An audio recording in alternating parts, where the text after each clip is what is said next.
పెళ్ళైనా పండగైనా వేడుక ఏదైనా పట్టుచీరల ప్రత్యేక వేదిక వారాహి సిల్క్స్.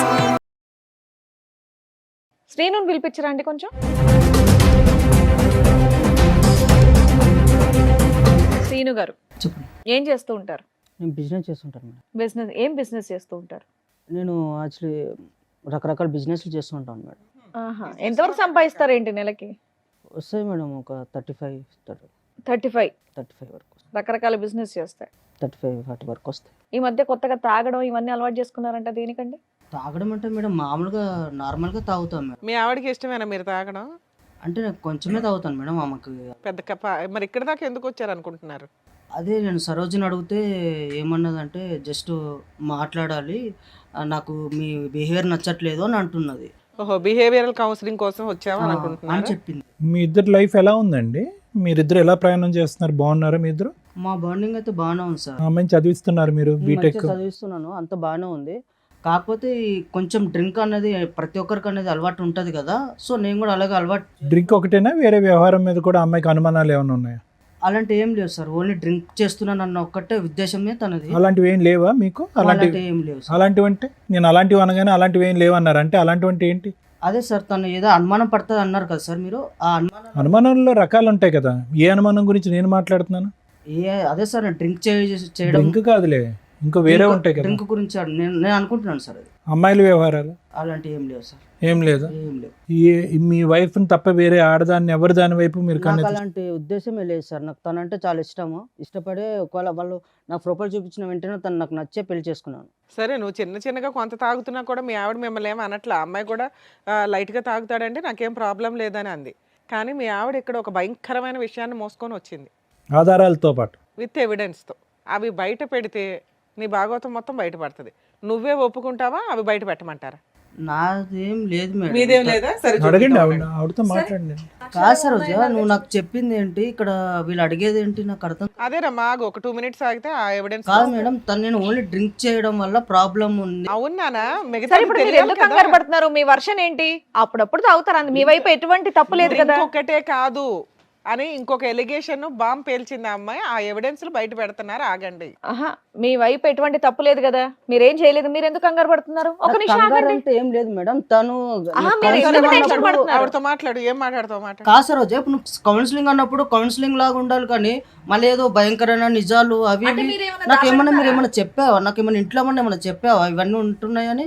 అంటే నువ్వేం చేయలేదా? అరే నేను ఏం చేశాను? నేను అసలు అనవసరంగా నువ్వు ఇక్కడ దాకా తీసుకొచ్చి మన పరువు తీయడానికి తప్ప ఇంకేం లేదు ఇక్కడ. ఇక్కడికి వస్తే పరువులు పోవు నానా, కాపురాలు నిలబడితే మంచుకున్న లైఫ్ ని ఇక్కడ దాకా తీసుకొచ్చి మా లైఫ్ లో స్పాయిల్ చేయడానికి. కాకపోతే ఏంటిది అసలు? ఏముంది ఇక్కడ స్పాయిల్ అవడానికి? ఏముంది? అరే మేడం, జస్ట్ తాగడం అన్న ప్రతి అబ్బాయి అన్న తర్వాత తాగుతాడు మేడం.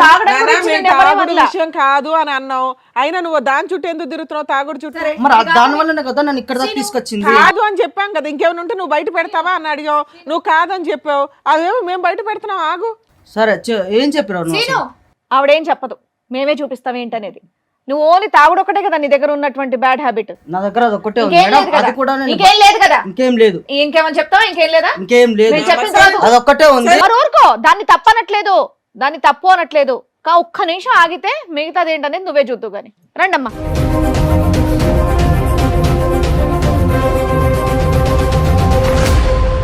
నమస్కారం అమ్మా.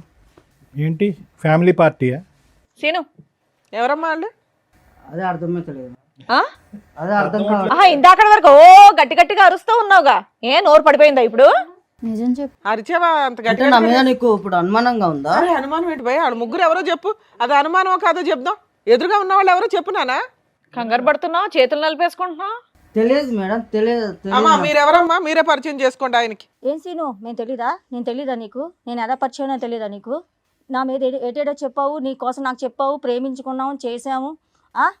ఇంతమంది జీవితాలతో ఆడుకున్నావా? వాళ్ళిద్దరు ఎవరమ్మా? మీరెవరమ్మా?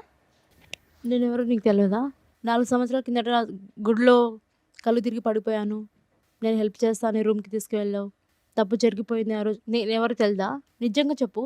నీతో 4 years నుంచి రిలేషన్లో ఉన్నాడు తల్లి? అవును మేడం. కార్తీక మాసం కదా మేడం, గుడికి వెళ్ళాను. ఆ రోజు నేను కళ్ళు తిరిగి పడిపోయాను. ఏదేదో చెప్తే అవన్నీ పోన్లేమ్మా, ఇప్పుడు నువ్వు ఫోటోలో నువ్వు చెప్పింది మాత్రం ఏదేదో కాదు, ఇప్పుడు మీ కాదు. ఆవిడ చెప్పినప్పుడు అడిగితే ఏమీ లేదన్నావు. ఇప్పుడు వాళ్ళ ముగ్గురు వచ్చి కూర్చున్నా ఏమీ లేదంటున్నావు. సరే వాళ్ళ దగ్గరే మా మాట్లాడదాం. ఫేసులు చూసి మాట్లాడు ఒకసారి. నేను చెప్తున్నాను కదా, నాకేం మేము నిజంగా ఎవరో తెలియదా నీకు? సరే ఉండు సీను, వాళ్ళతో మాట్లాడి నువ్వు తర్వాత నరుద్దు గాని. శ్రీను ఇటు చూడు. Shock number 3. శ్రీను నేను ఎవరో తెలీదా? మర్చిపోయావు నన్ను Memory నమ్మించి problem. మోసం చేసావు శ్రీను. నన్ను చూడు, నేనెవరో తెలీదా? ఇప్పుడు ఏంది నేనెవరో తెలీదా నీకు? ముగ్గురు రౌండ్ అప్ చేస్తే నీ పని ఏమవుద్దో తెలుసుకో. ఏమందండి మీ 4 ఓపిక సంవత్సరాలు. మెచ్చుకోలేదమ్మా, కూల్ గా మాట్లాడుతున్నారు చక్కగా. శ్రీను చెప్పు శ్రీను, నేనెవరో తెలీదా? ఏమో నీది 4 years ఏనమ్మా? ఏమైంది నీ స్టోరీ ఏంటి? నన్ను ఇష్టపడి ప్రేమించాడు సార్. ఆ, ఒక పబ్లో పరిచయం నాకు. పబ్బు. నువ్వు ఈవిడేమొచ్చి పబ్బుకి గుడి. ఈవిడెక్కడో బ్యాంకులో సార్. ఈ బ్యాంకు గుడి ఏది వదలలేదు ఏ ఏరినా కూడా. అబ్బో. మీలో ఎవరికన్నా పెళ్ళయిందా? పెళ్లి చేసుకున్నాడా? పెళ్ళి ఎవరికి చేసుకోలేదు మేడం. నాకైతే పాప ఉంది. ఆయన వల్ల నాకైతే పాప ఉంది మేడం. 6 years. పెళ్ళి అవ్వలేదు. పెళ్ళి అవ్వలేదు. చెప్పే లోపు ఏమొచ్చి వీని ఫోన్ కాంటాక్ట్ లేదు, ఏమీ లేదు. 20 lakhs తీసుకున్నారు. నాకేమో 50 lakhs లేదు, పెడితే షేర్లో డబ్బులు వస్తాయి అని 20 lakhs తీసుకున్నారు. అంతలా తీసుకున్నాడమ్మా నీకెక్కడవి? నాకు ముందు మ్యారేజ్ అయింది సార్. కాంపెన్సేషన్ వచ్చిందా, నష్టపరిహారం? మా ఆయన చనిపోయాడు మేడం. చనిపోతే నేను బ్యాంక్ వెళ్ళాను అనమాట. రాయడానికి ఎవరు లేకపోతే ఈ అబ్బాయి అక్కడ ఉన్నాడు అనమాట. హెల్ప్ చేస్తాడు అని రాయడానికంటే అలా పరిచయమైంది మేడం. మా ఆయన డబ్బులు వస్తాయని అని ఈ అబ్బాయికి తెలుసు. అంటేనేమో అలాగా ఇదేంటి మేడం. అయిన తర్వాత ఏమో ఈ అబ్బాయి ఏమో 20 lakhs తీసుకున్న తర్వాత నాకు ప్రెగ్నెన్సీ వచ్చిందని చెప్పేలోపు నాకు ఈ అబ్బాయి కనెక్ట్ కానీ కాంటాక్ట్ కానీ ఏమీ లేవండి. 20 lakhs కొట్టేశాడా నీ దగ్గర? అవునండి. మీ హస్బెండ్ చనిపోయినాక నీకు ప్రెగ్నెన్సీ వస్తే ఎలా వచ్చిందని జనాలు అడుగుతారని ఎక్కడ తెలియలేదా నీకు? ఫస్ట్ బాబు ఉన్నాడు మేడం, అమ్మాల దగ్గర ఉంటున్నాడు. నేను ఇక్కడేమో ఉన్నాను. అవునమ్మా, భర్త చనిపోయినాక ప్రెగ్నెన్సీ ఎలా వస్తుంది తల్లి? అడిగారు మేడం. అక్కడ తెలియదు మేడం. అక్కడ మా ఇంటికి కూడా వెళ్ళడం మానేశాను నేను. ఆహా, మరి నెక్స్ట్ ఎవరు పుట్టారు ఏం ద్వారా? పాప పుట్టింది. పాప. పాపకు ఇప్పుడు ఎంతమ్మా వయసు? పాపకి 5 years అండి. హ, నీ దగ్గరే ఉంది పాప? పాపని నేనే పెంచుకుంటాను. ఇతను ఇప్పుడు వరకు తప్పించుకుని తిరిగాడు, ఎక్కడ దొరకలేదా? ముగ్గురికి దొరకలేదు మీ ముగ్గురికి? మీరిద్దరు ఏంటమ్మా? నువ్వు 4 years నుంచి పరిచయం గుడి ద్వారా, రెగ్యులర్ కలుస్తున్నాడా కలవడా? లేదు మేడం, అప్పుడు నేను ఏంటమ్మా గుడిలో ఫెయింట్ అయ్యావమ్మా నువ్వు? గుడికి వెళ్ళాను. నేను అతను సింగిల్ హ్యాండెడ్ గా నిన్ను తీసుకుని వెళ్ళాడు గుడిలోంచి? నేను ఒక్కదాని గుడికి వెళ్ళాను. ఫస్ట్ కార్తీక మాసం కదా, పూజ అవి చేయాలని గుడికి వెళ్ళాను. నాకు తెలియదు మేడం తను వచ్చేది. తను వచ్చి అయ్యో కళ్ళు తిరిగి పడిపోయిందని నీళ్ళు ఇట్లా ఫేస్ మీద చల్లేసి నాకు లేపాడు. మీ ఇల్లు ఎక్కడంటే మా ఇల్లు ఇక్కడే అని చెప్పాను. సరే డ్రాప్ చేస్తానని మీ తీసుకువెళ్ళాను. ఇంటికే తీసుకెళ్ళాడా? తీసుకెళ్ళాడు మేడం. ఇంట్లో ఎవరు లేరా? ఎవరు లేరు మేడం. నీ ఫోన్ ఇవ్వ, నా ఫ్రెండ్కి కాల్ చేయాలని తీసుకున్నాడు. తీసుకుని తన ఫోన్కే కాల్ చేసుకున్నాడు. ఏంటి సీన్ ఇలా చేసామంటే జస్ట్ లేదు అది ఇది మాటలు కలిపి తప్పు జరిగిపోయింది మేడం. ఫెయింట్ అయిపోయి ఉన్నప్పుడు తప్పులు జరగడం ఏంటి తల్లి? అది కూడా కార్తీక మాసంలో. నువ్వు గుడికి వెళ్తావు, పూజ చేసుకుంటావు, ఫెయింట్ అవుతావు. అతను సింగిల్ హ్యాండెడ్ గా బైక్ మీద ఎక్కించుకుని వచ్చి మీ ఇంట్లోనే నిన్ను. ఆయన కాదు, నీకు సిగ్గులేదని చెప్పాలి ఫస్ట్. మాయ మాటలు చెప్పాను. చిన్న పిల్లవా? మాయ మాటలు చెప్పారు. నీ మాట కాదమ్మా, మాట్లాడతానే ముక్కు మొఖం తెలియనోడు పక్కన పడుకుంటే సిగ్గులేదు? అబద్ధాలా శ్రీను ఇవన్నీ? ఇవన్నీ అబద్ధాలు పచ్చి అబద్ధాలా, మామూలు అబద్ధాలు కాదు కదా? అబద్ధమే సార్ అది. బాబా లైఫ్ లాంగ్ ఉంటా చూసుకుంటా అని చెప్పావా లేదా నువ్వు? ఏమా నీకు మ్యారేజ్ అయిందా ఇతనితో? కాలేదు మేడం. ఇతనితో అవ్వాలా? నీకు మ్యారేజ్ అయిందా? అయింది మేడం. ఓర్ని. మీ హస్బెండ్? కొన్ని గొడవల వల్ల దూరం అయ్యా మేడం. ఓహో, ఈవిడికి భర్త చనిపోయారు, నీకు భర్తతో గొడవలై దూరంగా ఉంటున్నావు, అందువల్ల వీక్ పాయింట్ లో కమిట్ అయిపోయావు. మోసం చేసేసాడు నిన్ను, నీ దృష్టి. నమ్మించి మోసం చేశాడు మేడం. కాదు శ్రీను, ఏదో ఏంటి పాపం ఈ waiting లో కుటుంబాల ఉన్నట్టుంది చుట్టూరు నువ్వు ఏం రెక్కి నిర్వహిస్తా ఉంటావా ఇళ్ళ చుట్టూరు? మాయ మాటలు చెప్పి నన్ను మోసం చేశాడు మేడం. ఏమా నీకెలా పరిచయం? దానికంటే ముందు నీకు పెళ్ళయిందా చెప్పు. ఈయనతో కాదు. మిస్సెస్? నాకు ఆల్రెడీ పెళ్ళైంది మేడం. అమ్మా, నువ్వు మిస్సెస్, ఇతనితో కాదు. పెళ్ళైన వాళ్ళ టార్గెట్ అనుకుంటా కుర్రాడికి. నా హస్బెండ్ తో కొన్ని గొడవల వల్ల నువ్వు దూరంగా ఉంటున్నావా కొంచెం తనకి హెల్త్ ఇష్యూస్ వల్ల తనకి కొన్ని జబ్బులు ఉన్నాయి తెలిసి నేను దూరంగా ఉంటున్నా. వీళ్ళకి హెరాస్మెంట్, నీకు హెల్త్ ఇష్యూస్ వల్ల అమ్మా అతనికి దూరంగా ఉంటావు, ఇతను ఎలా దూరాడు? నేను ఇక్కడ నా ఫ్రెండ్స్తో హాస్టల్లో ఉంటూ జాబ్ చేసుకుంటున్నాను సార్. సో ఒకసారి ఫ్రెండ్స్తో సరదాగా పబ్కి వెళ్ళాము. పబ్కి వెళ్తే అక్కడ మా ఫ్రెండ్స్ ఫ్రాంక్ చేద్దామని చెప్పేసి దాంట్లో వోడ్కా కలిపేసి నీకు ఇచ్చారా? నాకు ఇచ్చారు. నువ్వు ఫెయింట్ అయిపోయావా? సో నేను తాగేసాను మేడం. మళ్ళీ అతని బండి మీద వెళ్ళిపో. బండి రెడీగా ఉంచుకొని ఉంటాడు. నేను తాగేసేసి నాకు మత్తులో ఏం తెలియలేదు మేడం. నీ ఫ్రెండ్స్ ఉంటారుగా. So vomiting చేసేసుకున్నా. ఫ్రెండ్స్ అలా చేసేసరికి నేను వామిటింగ్ చేసుకున్నా. సినిమాల్లో ఇవన్నీ చూసి సినిమాలో పెడతారు అనుకుంటా. ఇప్పుడు మీ అందరం చూసాక అర్థం అవుతుంది. వామిటింగ్ చేశాక సడన్ గా నా ఎదురుగా శ్రీనునే ఉన్నాడు సార్. సో నేను తెలియకుండా వామిటింగ్ చేసుకున్నాను. ఆ మత్తులో నాకేం తెలియలేదు. ఏం చెప్పు, నువ్వు అబ్బాయి కోసం వెళ్ళావా, అబ్బాయిల కోసం వెళ్ళావా అక్కడికి పబ్బకి? కా- అమ్మా పబ్బకి ఎందుకు వెళ్ళావు? ఏదో సరదా చూసి ఎంజాయ్ చేసి రావడానికి. అది తాగావు, తాగిందా నువ్వు నోరు మూసుకొని నీ ఫ్రెండ్స్తో పాటు ఈ రూమ్కి వచ్చేయచ్చుగా. వామిటింగ్ అయితే అతను ఎవరో మొక్కం తెలియనోడు కాపాడితే కాపాడించుకుంటావా? సరే, తర్వాత ఏమైందమ్మా? అలా వామిటింగ్ చేసేసుకునేసరికి నేను కొంచెం క్లీన్ చేసుకుని వచ్చాను. తను కొంచెం హెల్ప్ చేశాడు నాకు. హెల్ప్ చేసి మంచి మాటలు అవి చెప్తూ మాతో కొంచెం మంచిగా ఉన్నాడు. ఇతను ఏంటమ్మా ఎక్కడ పడితే అక్కడ ఉంటాడు, బ్యాంకులో ఉంటాడు, గుడిలో ఉంటాడు, పబ్లో ఉంటాడు, ఎవరు వాంట్ చేసుకుంటారని వెయిట్ చేస్తూ ఉంటాడు, ఎవరు ఫెయింట్ అవుతారని వెయిట్ చేస్తూ ఉంటాడు, ఎవరు పేపర్ల మీద సంతకం పెట్టాలని వెయిట్ చేస్తూ ఉంటాడు. ముందుగానే రెక్కి నిర్వహిస్తావా? ఇవన్నీ మీరు నిజాలని ఎట్లా నమ్ముతారు సార్? నీ ముఖం మీదకి ఒక 3 మహిళలు వచ్చి కూర్చొని మాట్లాడుతుంటే ఆహా, నువ్వేమన్నా పెద్ద ఇదే నీ గురించి వాళ్ళందరూ వచ్చి చెప్పడానికి? 20 లక్షలు ఏం చేసావు అసలు అది చెప్పు first. ఏమన్నా ప్లాన్ చేసుకుని వచ్చి చేసేస్తుందమ్మా పోన్లేమ్మా, మహా నీకోసం ప్లాన్. International planning చేయవసరం. అందుకే అమాయకురాలు ఓ చిన్న పిల్లని చదువుకునే పిల్లని తీసుకొచ్చి పెళ్లి చేసుకున్నావా? వీళ్ళకేం తెలియదని. ప్లాటింగ్. ఆ అమ్మాయిని ఎలా చూసుకున్నానో అమ్మాయికి తెలుసు. నీ వల్ల 4 ఆడపిల్లల జీవితం నాశనం అయ్యాయి. నువ్వు మళ్ళీ మాట్లాడే రైట్స్ నీకు లేవు. లేదు నీకు, కానీ ఆ 20 లక్షల సంగతి చెప్పు, చాలా పెద్ద అమౌంట్ అది. మేడం అడిగారు. నాకు 20 లక్షలు తెలియదు సార్. మనిషి తెలియనప్పుడు 20 లక్షలు నాకెందుకు నేను గుర్తొస్తాయి? 15 లక్షలు ఇచ్చాను మేడం. ఎక్కడో అమ్మా మీకు ఈ లక్షల లాటరీలు తగులుతాయి మీకు. సో నేను సేవింగ్స్ అవి నా వర్క్ చేసుకుంటూ నేను సేవింగ్ చేసుకున్న గోల్డ్ అవన్నీ ఇస్తారు తల్లి. ఈ ఎపిసోడ్ చూస్తే సగం మంది క్యూ కడతారు మీలాంటి వాళ్ళ కోసం. నువ్వేమ్మా, నువ్వు కూడా ఎన్ని ఇచ్చావు తల్లి? ఫోన్లే బతికేవు తల్లి. ఈవిడ సంతకం పెట్టినందుకు 20 లక్షలు ఇచ్చింది. నువ్వు వాంతు కడిగినందుకు ఏమొచ్చి నువ్వు 15 లక్షలు ఇచ్చావు. అంటే బొటిక్ పెట్టిస్తానని చెప్పి నమ్మించాడు మేడం. నీకు అందుకని business అని ఇచ్చాను. చెప్పాడు. మీకేం చెప్పాడండి? ఏం లేదు మేడం, పెళ్లి చేసుకుందాము మనము అనేసి అని చెప్పాడు మేడం. పెళ్లి చేసుకున్నాక ఇవ్వచ్చుగా, ముందే ఎందుకు ఇచ్చారు? సరే, ఇక్కడికి ఎందుకు వచ్చారమ్మా? ఈవిడ ఎందుకు వచ్చిందో తెలుసా? మీ అందరి ఇన్ఫర్మేషన్ ఎందుకు ఇచ్చిందో తెలుసా? ఈయన విడాకులు ఇస్తే ఈవిడ విడాకులు ఇచ్చేయాలని ఫిక్స్ అయింది ఆల్రెడీ. ఇతని క్యారెక్టర్ తెలిసి వాళ్ళ ఇంట్లో వాళ్ళ పేరెంట్స్కి చెప్తే వాళ్ళు ఆల్రెడీ ఒప్పుకున్నారు.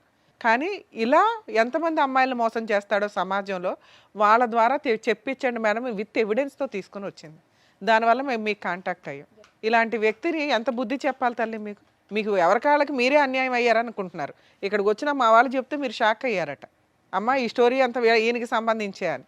మీ ముగ్గురు ఆయనకి సంబంధించి మోసపోయిన వ్యక్తులు, ఈవిడికి దొరికిన వ్యక్తులు మాత్రమే. ఇంకెంతమంది ఉన్నారో తనకే తెలియదు. ఏమో చెప్తావా సీను? ఇంకా లిస్ట్ తెప్పించమంటావా? మేడం ఇప్పుడు జరిగేది ఏం లేదు మేడం. నేను ఒక్కనే ఏదో తప్పు చేసినట్టుగా మాట్లాడుతున్నారు. సమాజం అంతా తప్పు చేసినట్టేనా? కాదు మేడం, ఈ అమ్మాయికి ఆల్రెడీ ఇంత ముందుకు బాయ్ ఫ్రెండ్ ఉన్నాడు అని తెలిసి కూడా నేను ఆ అమ్మాయిని పెళ్లి చేసుకొని. నువ్వేం ఉద్ధరించలేదు నాన్న. వాళ్ళ నాన్న నాకు ఆల్రెడీ ముందే చెప్పిండు మేడం. అందుకే నీకు విడాకులు ఇచ్చేస్తుందా, నువ్వు ఫ్రీ అవ్వు. అది కాదయ్యా, ఆ ఇష్యూకి పెళ్ళైనటువంటి ఆడవాళ్ళకి ఇంత బహిరంగంగా మోసం చేయడానికి సంబంధం ఏమైందయ్యా? బాయ్ ఫ్రెండ్ తో అమ్మాయి ఉన్నప్పుడు రిలేషన్షిప్ సార్, మరి ఏం చేస్తావు? కోసం నేను వెళ్ళాను అంతే. నేనేం మోసం చేయలేదు ఎవరిని. దేని గురించి వెళ్ళే? సారీ ఐడెంటిటీ ఏంటి? హ్యాపీనెస్ కోసం హ్యాపీనెస్ గురించా? ఎంతమంది అమ్మాయిల జీవితం నాశనం చేస్తావు ఇలా? ఇప్పుడు చూపెడతారు వాళ్ళందరూ నీకు హ్యాపీనెస్ అంటే ఏంటో. హ్యాపీనెస్ అన్నావు, మరి ఈవిని పెళ్లి చేసుకుంటా అన్నావంటగా. ఆవిడకి జీవితాంతం తోడుగా ఉంటానన్నావంటగా. అయ్యో సీను మాటలు రావట్లేదు. నేను ఎవరిని పెళ్లి చేసుకుంటాను చెప్పలేదు మేడం. నేను చెప్పలేదు. ఎవరికి చెప్పలేదు. మరి ఎవరో తెలీదు నాటకం అన్నావు. చెప్పలేదా మాకు? నన్ను పెళ్లి చేసుకుంటానని చెప్పలేదా? నేను ఎవరికి చెప్పలేదు. ఏమ్మా నీకు 20 లక్షల పంచాయతీ ఉంది. ఏమైనా బాండ్ పేపర్ మీద ఏమైనా రాయించుకున్నావా? రాయలేదు మేడం.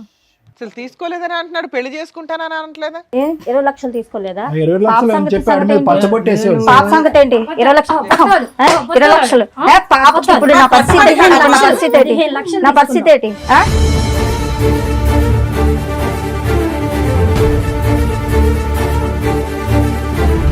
ఎంతమందిని మోసం చేస్తావు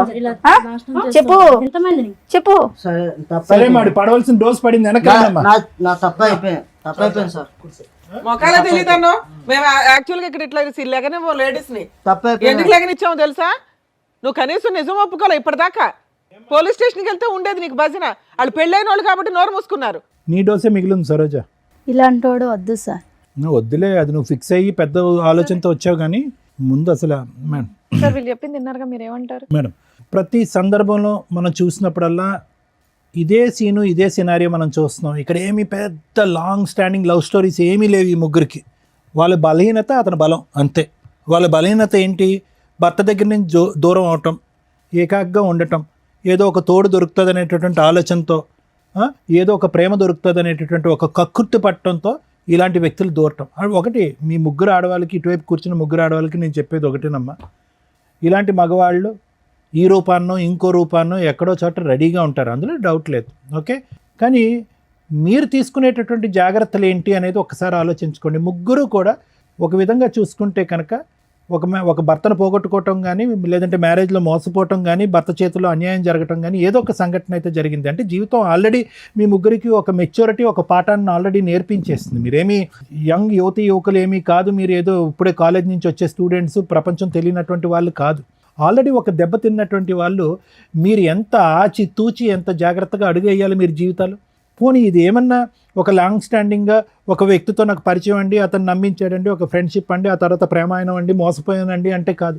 ఒక తాత్కాలికమైనటువంటి ఒక చిన్నపాటి పరిచయం, ఒక బ్యాంకులో ఒక 10 నిమిషాల పరిచయం, ఒక గుళ్ళో 5 నిమిషాల పరిచయం, ఒక పబ్లో ఒక 4 నిమిషాల పరిచయం. అంటే మాయమాటలు చెప్పాడు కదా సార్, లైఫ్ లాంగ్ మాయమాటలు చెప్పేటటువంటి వాళ్ళు కోకొల్లలుగా ఉంటారు. అది కాదు ఇక్కడ ఇష్యూ.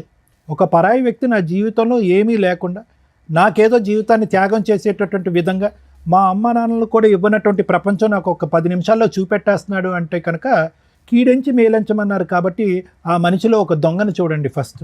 దాన్నే మేము సైకలాజికల్గా ఏమంటామంటే పారనోయా అంటాం. పారనోయా అంటే కనుక అనుమానాస్పదం. అంటే ప్రతిదాన్ని అనుమానించడం తప్పు కదా డాక్టర్ గారు అంటే కనుక, ఇప్పుడు ఉండేటటువంటి సమాజంలో మీరు అనుభవించినటువంటి అనుభవాల వల్ల ఒక పరాయి వ్యక్తి మీ జీవితంలో ప్రవేశించి ఫ్రీగా ఏదో సహాయం చేస్తాను అని అంటే కనుక ఫస్ట్ మీకు రావాల్సింది అనుమానం, రెండోది రావాల్సింది ఆలోచన, మూడోది రావాల్సింది సమయం. 10 నిమిషాలు 15 నిమిషాలకు మించి జీవితంలో ఈ బంపర్ ఆఫర్ పోతుంది అనేటటువంటి అభద్రత ఎందుకు మీకు? ఈ మనిషి ఇలా సహాయం చేసేటటువంటి మనిషి ఈ 10 నిమిషాలే కాదు, ఒక 10 సంవత్సరాలు, ఒక 50 సంవత్సరాల పాటు నాకు ఇలా హెల్ప్ చేస్తాడనేటటువంటి నమ్మకం మీకు ఎందుకు? ఆలోచన ఏమైంది? ఆ అబ్బాయి చాలా తెలివిగా వచ్చాడు. ఏమీ అప్పటికప్పుడు బ్యాంకులో మీకు పరిచయం అవటం కాదు, మిమ్మల్ని గుళ్ళో పరిచయం అవటం కాదు. అతను ఎంచుకునేటటువంటి వ్యక్తులు ఎవరైతే బలహీనమైనటువంటి స్థితిలో ఉంటారో, ఎవరైతే నిరాశ నిస్పృహతో ఉంటారో, ఎవరైతే మగవాళ్ళ చేతిలో మోసపోతారో, లేదంటే మగవాళ్ళు చచ్చిపోయి ఉంటారో అలాంటి వాళ్ళని ఎంచుకున్నాడు. ఎందుకు ఎంచుకున్నాడు అంటే కనుక మీ యొక్క బలహీనత అతని యొక్క బలం. 4 మంచి మాటలు చెప్పచ్చు, మీరు చూడనటువంటి ప్రపంచాన్ని చూపెట్టచ్చు, 10 నిమిషాల్లో మిమ్మల్ని వాడుకోవచ్చు, తర్వాత మీ డబ్బుల్ని గుంజచ్చు. అతను అనుకున్న ప్రతిదీ జరిగింది. లేదు సార్ శారీరకంగా వాడుకున్నాడు, ఇంకో అంశానికి నేను అవకాశం ఇవ్వాలి అంటే కాదు. వాడుకున్నటువంటి 10వ రోజు మీ దగ్గర నుంచి లక్షల్లో డబ్బులు వసూలు చేశాడు. ఈరోజు చేతులు ఎత్తేసి నాకేం తెలియదు అని అంటున్నాడు. ఎవరు ఇచ్చినటువంటి దారి, ఎవరు ఇచ్చినటువంటి చనువు, ఎవరు బలహీనత ఇది? అతను జుట్టు పట్టుకుని ఎంత కొడితే మాత్రం ఏం లాభం? జరగవలసిన నష్టం ఆల్రెడీ జరిగిపోయిందిగా. భగవంతుడు ఇచ్చినటువంటిది ఒకటైతే కనుక చేతులారా చేసుకుంది మీరు కదా. మరి ఏం చేద్దాం డాక్టర్ గారు? ఇలాంటి వ్యక్తిని ఎలా కనిపెట్టాలి, ఎలా పసిగట్టాలి? మాలాంటి ఆడవాళ్ళు ఇప్పుడు ఈ అమ్మాయి సామాజిక మెసేజ్తో వచ్చింది సరోజ. కేసు సినారియో అయితే అందరికీ తెలిసిపోయింది. మోసపోయినటువంటి 3 ఆడవాళ్ళు పాస్ట్, కరెంట్ మోసపోయినటువంటి ఆడది ఇక్కడ కరెంట్. సో ఆ అమ్మాయి ఇప్పుడు వద్దు అనుకుంటుంది. కానీ ఆ అమ్మాయి ముందు చూపుతో ఏమొచ్చిందంటే కనుక అతనితో పెళ్ళయింది. ఆ అమ్మాయికి పెళ్ళైనా కూడా మీలాంటి ఆడవాళ్ళలాగా మోసపోయేటటువంటి తత్వం కాకుండా, సరే సార్ పెళ్ళి అయిపోయింది కాబట్టి మగాడే కాబట్టి క్షమించేస్తానండి అని చెప్పి వాళ్ళ తల్లిదండ్రులకు కూడా గుట్టు చెప్పకుండా ఈరోజు బహిరంగంగా ఇక్కడికి వచ్చి కూర్చుని పబ్లిక్గా అందరికీ చెప్తుంది, ఇగో నా ఎడం వైపు కూర్చున్నటువంటి ఈ వ్యక్తి మీరు 4th 5th మెంబర్ అవ్వచ్చు, లేదంటే 6th 7th మెంబర్ అవ్వచ్చు అని చెప్పి ఆ అమ్మాయిగానే ఒక ఇన్వెస్టిగేషన్ అథారిటీగా అతను ఫోన్ ట్రాక్ చేస్తూ అతని ఫోన్లో ఒక స్పైవేర్ పెట్టి మీ ముగ్గురి యొక్క డేటా తీసి ఇక్కడ మీ ముగ్గురికి కాంటాక్ట్ చేసి ఇక్కడ కూర్చోపెట్టింది. ఒక గొప్ప కార్యక్రమం చేసిన అమ్మాయి ఈరోజు ఒక సామాజిక దృక్పథంతో, ఆలోచనతో తన జీవితాన్ని వెనకేసి, తన భవిష్యత్తుని వెనకేసి ఈరోజు ఆ అమ్మాయి ఈ పని చేసింది. ఏమో ఈ 3 ఉన్నారో ఇంకో 5 ఉన్నారో మనకు తెలీదు. అయితే ఎలా కనిపెట్టాలి డాక్టర్ గారు? ఇలాంటి పరిస్థితులు వస్తాయి కదా ప్రతి ఆడపిల్లకి. ఇందాక ఈ మధ్యలో ఉన్న అమ్మాయి అంటుంది, మాయమాటలు చెప్పాడండి మోసపోయటం అంటే. మాయమాటలు ఆనవాయితీగా చెప్పటం, ఒక హాబీగా చెప్పటం, ఒక పద్ధతిగా చెప్పటం అనేటటువంటిది కాన్స్ అంటూ ఉంటారు. అంటే కొంతమంది వ్యక్తుల యొక్క ఒక బలం అది. మాటలు గారడి అంటాం చూడండి, మాటల మత్తు. ఆ మత్తులో సహజంగా ఏంటంటే ఫస్ట్ వాళ్ళు చేసేది ఏంటంటే మిమ్మల్ని చాలా క్లోజ్గా గమనిస్తారు. మీ వీక్నెస్ ఏంటనేది గమనిస్తారు. మీ బాడీ లాంగ్వేజ్లో కానీ, మీ మాట తీరులో కానీ. ఎక్కడా కూడా స్టార్టింగ్లో మాట్లాడరు. మీకు ముందుకొచ్చి ఎవ్వరు చేయనటువంటి సహాయం మీకు చేస్తున్నట్టుగా ఒక బిల్డప్ ఇస్తారు. ఎవరు చూపెట్టినటువంటి ప్రేమ చూపెడతా ఉంటారు. ఎవరు మాట్లాడినటువంటి మత్తు ఇచ్చేటటువంటి మాటలు మాట్లాడుతూ ఉంటారు. అరే మా అమ్మా నాన్న కూడా చూపెట్టినటువంటి మాటలు ఈ అబ్బాయి మాట్లాడుతున్నాడే అని చెప్పి ఆ మాటల్లోనే మీరు ఒక 40-50 సంవత్సరాల ప్రపంచాన్ని ఊహించేసుకుంటూ ఉంటారు. అమ్మా నాన్న చేదరించుకుని ఒక్కోసారి కోప్పడి కొన్ని సందర్భాల్లో మనల్ని తిట్టి అసహించుకునేటటువంటి పరిస్థితులన్నీ కూడా ఆ టైంలో మీకు గుర్తొస్తాయన్నమాట. గుర్తొచ్చి అరే నా గతంలో ఉన్న నా భర్త అలా చేసేవాడు, ఇతను ఇంత మంచిగా ఉన్నాడు, ముగ్గురు అదే అనుకుని ఉంటారు. లేదంటే మా అమ్మ నాన్న అలా వ్యవహరించేవారు, నా భర్త వెళ్ళిపోయిన తర్వాత నా పరిస్థితి ఇలా ఉన్నప్పుడు ఎవరు ఆదుకునేటటువంటి నాదులు లేనప్పుడు ఇతను వచ్చి ముందుకు ఆదుకున్నాడు. ఏం ఆదుకున్నాడు అతను? ఏం దేశ సేవ చేశాడు? కాబట్టి నేను అనేది ఏంటంటే అలాంటి వ్యక్తి వచ్చినప్పుడు ఒకటి అనుమానించండి, రెండోది ఆలోచించండి, మూడోది ఆ వ్యక్తి బంగారం అని అనుకుని డిసైడ్ అయ్యే ముందు సమయాన్ని కేటాయించండి. 10 రోజుల వరకు నమ్మద్దు, 10 వారాల వరకు నమ్మద్దు, 10 నెలల వరకు నమ్మద్దు.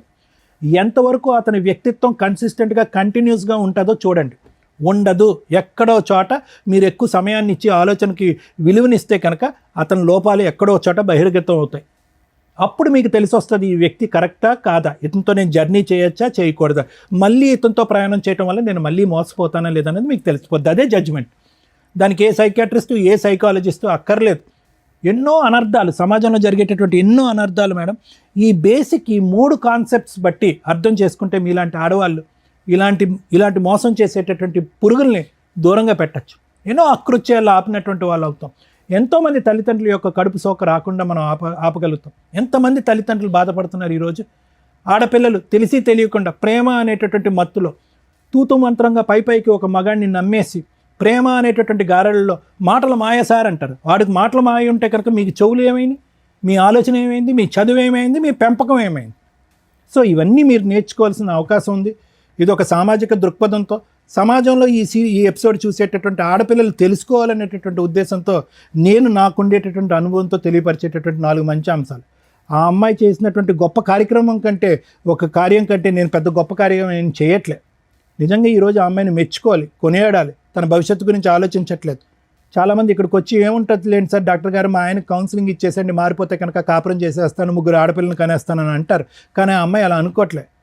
ఆ అమ్మాయి ఎజెండా 1 and only ఏంటంటే కనుక ఇలాంటి మగవాళ్ళు ఎక్కడున్నా కూడా ఇలా ఉంటారు అని సమాజానికి చూపెట్టడం. ఈ మగవాడు వెళ్ళి ఇంకో 10 మంది ఆడవాళ్ళని ఇలా సీరియల్లో నిలబెట్టకుండా ఉండేటటువంటి దానికి తీసుకున్నటువంటి ఆ అమ్మాయి జాగ్రత్త. కాబట్టి ఇది నేను సమాజానికి ఇచ్చేటటువంటి మెసేజ్. ఇతనికి ఎటువంటి శిక్ష పడితే కనుక ఇతనికి బుద్ధి వస్తుంది అనేది లాయర్ మేడం చెప్తాను. Thank you sir. మేడం ఈ ఎపిసోడ్ చూస్తే మనకేం అర్థమవుతుందంటే ఇక్కడ దాకా వచ్చిన వాళ్ళు ఈ నలుగురే. చాప కింద నీరులాగా ఇలాంటివి సమాజంలో కామన్గా లక్షల్లో కోట్లలో జరుగుతూనే ఉంటాయి. మేబీ మీకు అంత తెలియకపోవచ్చు, కానీ ఇది ఒక ఎగ్జాంపుల్ అనుకోండి. ఎవరైతే ఈ ఎపిసోడ్ చూస్తున్న మహిళలు ఉన్నారో మెయిన్గా ఇలాంటి కాస్త ఫైనాన్షియల్గా బాగుండి అలాగే భర్తలతోటి దూరంగా ఉండడము, విడోస్ లాగా ఉన్న మహిళలు, సింగిల్ ఉమెన్స్ ఎవరైతే ఉంటారో వీళ్ళతో ఫ్రెండ్షిప్ చేస్తూ ఫ్రెండ్షిప్ తోటి డబ్బు వసూలు చేసేవాళ్ళు, ఫిజికల్ రిలేషన్ కంటిన్యూ చేసుకుంటూ డబ్బులు వసూలు చేసే బ్యాచ్ చాలామంది ఉన్నారు బయట సమాజంలో. వాళ్ళ టార్గెటే మీలాంటి వీక్ మైండెడ్ పీపుల్స్. ఫైనాన్షియల్గా వీక్ ఉండరు, మీరు తల తాకట్టు పట్టినా డబ్బు తీసుకొచ్చి ఇస్తారు. తర్వాత బయటకు వచ్చి కేసులు వేయలేరు, పరువు పోతుంది. 2, ఆ వ్యక్తి ఎక్కడున్నాడో వేరే అబౌట్స్ తెలియవు. ఎక్కడికో వెళ్ళి కనీసం 3 ఎవరో ఒకళ్ళన్నా బయటకు వచ్చి పోలీస్ స్టేషన్లో కేసు వేద్దామన్నా ఏమ్మా నీకు బుద్ధి లేదా అంటారు, ముందు తెలుసుకోవా అంటారు. సో అంత దూరం వచ్చి పోలీస్ స్టేషన్ల చుట్టూ తిరగడం కంటే ముందుగా రియలైజ్ అవ్వండి ఇది నిజమా కాదా కాదు. ఇలాంటివి 100% సమాజంలో జరుగుతూ ఉంటాయి. మీ 3 ఎవరి కాళ్ళు ఇక్కడికి వచ్చి ఏమనుకున్నారు, మమ్మల్ని మోసం చేశాడు వీడు, దొరికాడు పట్టుకుందాం అని మీ 2 డబ్బుల కోసం వచ్చారు. ఆవిడ అయ్యో మోసం చేశాడు కదా అసలు వీడు ఎట్లా ఉన్నాడో చూద్దామని వచ్చింది. అది ఎవరి వల్ల? ఒక అమ్మాయి తలుసుకోవడం వల్ల. కానీ మీరెవరూ కూడా కనిపెట్ల ఇతను ఎక్కడున్నాడు, పెళ్ళి అయిందా, పిల్లలు ఉన్నారా, ఏమవుతున్నాడని. 20 లక్షలు ఇచ్చిన ఆవిడ కనిపెట్లా, 15 లక్షలు ఇచ్చి మోసపోయిన నువ్వు కనిపెట్లా. ఎందుకు మీ 2 పోలీస్ స్టేషన్లో కంప్లైంట్ ఇవ్వాలా? బేసిక్ ఇవ్వాలి కదా. మీ అక్రమ సంబంధం తర్వాత అమ్మ ఎవరన్నా ఇట్లా ఫైనాన్షియల్గా మోసం చేస్తే మీ ఫిజికల్ రిలేషన్ల గురించి మీ పర్సనల్ విషయం ఇచ్చుకోండి, లేకపోతే లేదు పోలీస్ కంప్లైంట్లు. కానీ ఫైనాన్షియల్గా కొంత ట్రాన్సాక్షన్ ఉంటే కనుక ఖచ్చితంగా ఇచ్చేదేదో కాస్త అకౌంట్ ట్రాన్సాక్షన్ ద్వారా ఇవ్వండి. అలా ఇచ్చి ఉంటే ఆ ఎవిడెన్స్ తోటి పోలీస్ స్టేషన్కి వెళ్ళి కంప్లైంట్ ఇవ్వచ్చు. ఇదిగోండి ఫ్రెండ్షిప్ అని చెప్పి పరిచయం పెట్టుకున్నాడు, ఈ రకంగా డబ్బు వసూలు చేశాడు. అక్రమ సంబంధం గురించి మీరు చెప్పుకుంటారా చెప్పుకోరా మీ పర్సనల్ విషయం. పరువు పోయే, క్యారెక్టరు పోయే, మానసికంగా మెంటల్ టెన్షన్, ఎందుకంటే ఒక వ్యక్తి మోసం చేసి వాడుకొని వదిలేసి వెళ్ళిపోవడం, ఎదురు financial loss. At least financial loss అట్లాంటివి ఉంటే కనుక దాన్ని బేస్ చేసుకొని డిగ్నిటీగానే కేసు ఫైల్ చేయొచ్చు. చాలామంది రియలైజ్ అవ్వండి. నిజంగా ఈ అమ్మాయి చేసిన పని ఈ రోజున కొన్ని లక్షల మంది మహిళలు ఇట్లా మోసపోయిన వాళ్ళకి ఒక అవేర్నెస్ అనే అనుకోండి. ఇక ఈవిడ మీ విషయానికి వస్తే ఒక వైఫ్ క్యారెక్టర్, నిజంగా ఇలాంటివి ఎందుకు కనిపెడతారో తెలుసా? వాళ్ళ హస్బెండ్ నుంచి కాంపెన్సేషన్ వసూలు చేయడానికి, కోర్టులో కేసులు ఫైల్ చేసి గెలవడానికి, కోర్టుల చుట్టూ తిప్పి తిప్పి అబ్బాయికి బుద్ధి చెప్పడానికి.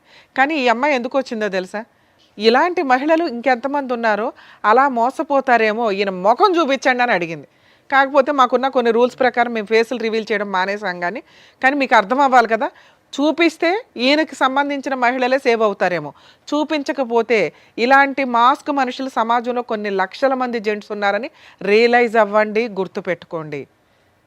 మీ లక్షల మందిని కాపాడడానికి ఈ పిల్ల ఈ రోజున ముందుకు వచ్చింది. నిజంగా అప్రిషియేట్ చేయాలి తల్లి నిన్ను, ఎందుకంటే ఈ విషయం మామూలు విషయం కాదు. నీ కోసం నువ్వు ఫైటింగ్ చేసుకోవచ్చు. ఓకే. అలాంటి ఒక చీడ పురుగు ఎంతమందిని మోసం చేస్తున్నాడు, వాళ్ళు తెలిస్తే జాగ్రత్త పడతారండి. ఎందుకంటే ఎప్పుడైనా ఒక ఇన్సిడెంట్ జరిగితే ఆ ఇన్సిడెంట్ చూస్తేనే రియలైజ్ అవుతారు జనాలు. ఉత్తిని చెప్తే ఎవరికి తెలియని కూడా తెలియదు. అర్థమవుతుంది. ఇక మీ విషయానికి వస్తే తల్లి, మీరు మీ ఇంట్లో వాళ్ళకి చెప్పి డైవర్స్ కేసు ఫైల్ చేయొచ్చు. కానీ ఒక డైవర్స్ ఇప్పుడే వెయ్యొద్దని చెప్తాను నేనైతే. ఆ అబ్బాయి వద్దు, కరెక్ట్ కాదు. ఎందుకంటే బయట నుంచి డబ్బు అమ్మాయిలు మోసం చేసుకొస్తూ నీతో హ్యాపీగా పడుకుంటున్నాడు. అర్థమవుతుందా? రేపు ఏం చేస్తాడో తెలియదు. నెక్స్ట్ అందరు అమ్మాయిలు ఇట్లా ఉండరు, ఎదురు తిరిగి తోలు తీసేసే వాళ్ళు కొంతమంది ఉంటారు. కరెక్ట్ వాళ్ళు తగలాలి ఇట్లాంటి వాళ్ళకి. ఎక్కడ పాపం పండితే ఇది అవుతుంది చూసారా, ఆ టైపులో. అప్పుడు నీ జీవితం ఏమవుతుందో తెలుసా? నీకు పిల్లలు పుట్టో ఇంకొకటో అయితే. మంచి పని చేసావు. మీరు మీ ఇంటికి వెళ్ళి మీ పేరెంట్స్కి చెప్పండి. మేము కూడా ఆల్రెడీ మాట్లాడాం మీ పేరెంట్స్తో. లీగల్గా వెళ్ళండి, 498 డొమెస్టిక్ వైలెన్స్ కేసులు ఫైల్ చేయండి. ఈ ఎవిడెన్స్లతోటి అతనికి పనిష్మెంట్ పడుతుంది. ఒకవేళ మీ అత్త మామ మంచోళ్ళు మీకు సపోర్ట్ చేస్తున్నారంటే వాళ్ళ మీద కేసులు వేయకండి తల్లి. ఎందుకంటే మీ నిజాయితీ, మీ మంచితనం మాకు నచ్చింది. ఇక్కడ ఫాల్స్ కేసులు వేయాల్సిన అవసరం నీకు లేదు. ఈ ఎవిడెన్స్లు మీ అత్త మామలు కూడా చూస్తే వాళ్ళే 4 పీకుతారు ఆయన్ని. సెటిల్మెంట్ ఏదైనా చేసుకుంటే కాంపెన్సేషన్ తీసుకుని వదిలించుకోండి. ఇది బెటర్ ఆప్షన్.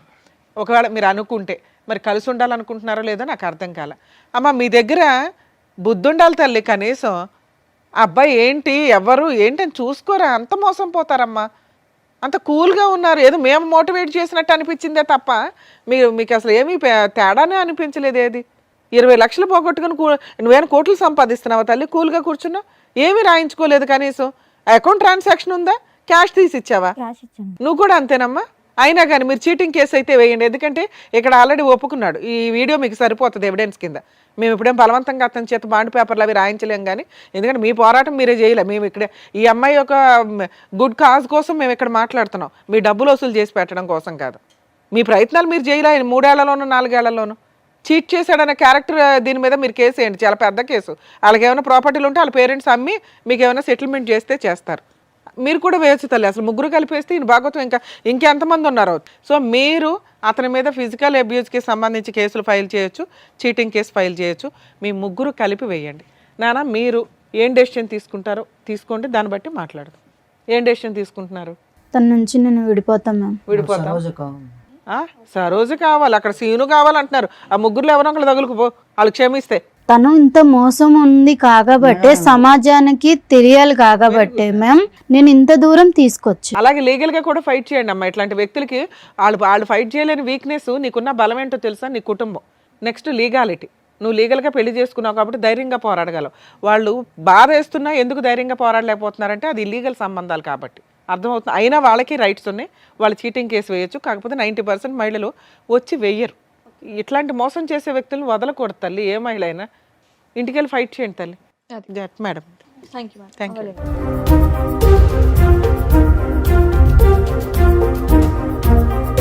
సో ఇప్పుడు వచ్చినటువంటి కేసు ద్వారా బయట ఎన్ని మోసాలు జరుగుతున్నాయి, దాని నుంచి ఎలా జాగ్రత్త పడాలనేది చెప్పినందుకు డాక్టర్ గారు, advocate madam, thank you so much. మరో కథతో మళ్ళీ కలుద్దాం.